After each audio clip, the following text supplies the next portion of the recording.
The Fat Controller's engines love their work. Gordon likes pulling the express. Thomas likes his branch line. And Percy likes taking the mail. But none of them likes being a middle engine. It's no fun being stuck in the middle. One morning, Percy was cheerfully collecting coal trucks from the smelter yards where Arry and Bert worked. They like to play tricks on steam engines. Percy didn't want to fall for their tricks again. But before he knew it, he was stuck in the middle. "Oh, bother," chuffed Percy crossly. "Little green piggy in the middle," Arry teased. Percy's driver was cross. With trucks in front of him and trucks behind, Percy had to go slowly.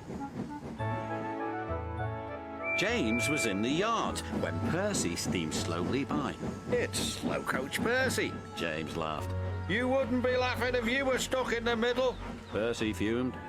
And he fumed all the way to the coaling plant. One by one, he shunted his trucks onto the tipper's loading ramp, and the coal was unloaded.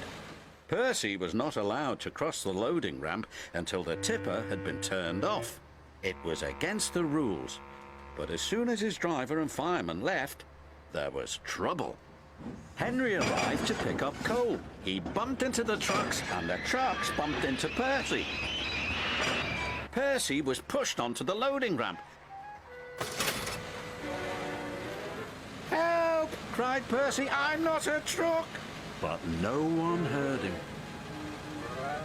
Percy was hoisted up, tipped over, and brought back down again. After Percy was lowered back onto the ground, the manager was very cross. "You have caused confusion and delay," he said. "I'll have to report this to the Fat Controller." That night, the Fat Controller spoke severely to Percy. "I'm very disappointed in you, Percy," he said. "You know it's against the rules to go on the tipper's loading ramp." "Sorry, sir," Percy said sadly, "but it wasn't my fault. It's because those diesels made me a middle engine." "Nevertheless, you will shunt trucks in the yard until I can get to the bottom of this." "Pa," said James, thinking no one could hear, "I could handle those diesels with bent buffers and a busted boiler." "Then you will do Percy's run to the smelter." "Yes, sir," said James. The next day, James arrived at the smelter. He was determined not to be tricked by Arry and Bert. "Hello, James," oozed Arry. "Can't I learn a thing or two from those who know?" "Just get my trucks ready and stay out of my way," puffed James importantly. "Yes, sir," Bert chimed greasily.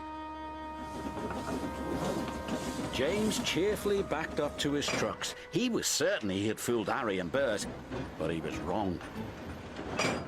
"Little red piggy in the middle," chortled Arry. "Just like Percy," jeered Bert. "I am not like Percy," puffed James. "I am not a middle engine, and I'm not moving." And he didn't. When the Fat Controller heard the news, he sent Percy to fetch James. This made Percy happy. He buffered up to James and took him along with all the trucks to the docks.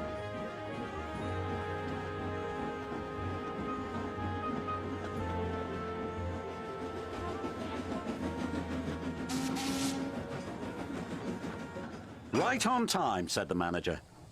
"But what is that big red engine doing in the middle?" "Learning," Percy replied. "Learning what?" "Learning to be a middle engine." James covered himself in steam, hoping no one would recognize him. But it was no good. There is only one big red engine on the island, and everyone knows his name is James.